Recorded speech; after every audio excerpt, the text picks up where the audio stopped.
মূর্তিকে পূজা করে।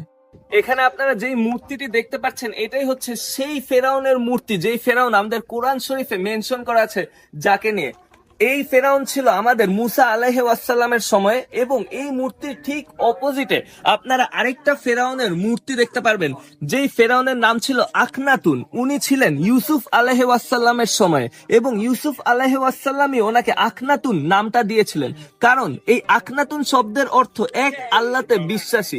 এবং ইউসুফ আলাইহিস সালামের নির্দেশেই এই আখনাতুন তখন মুসলিম ধর্ম গ্রহণ করে।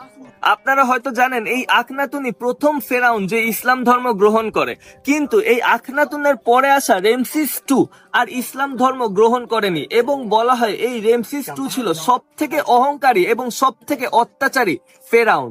দুইটা মূর্তি দুইটা ইতিহাসের সাক্ষী বহন করছে এখানে।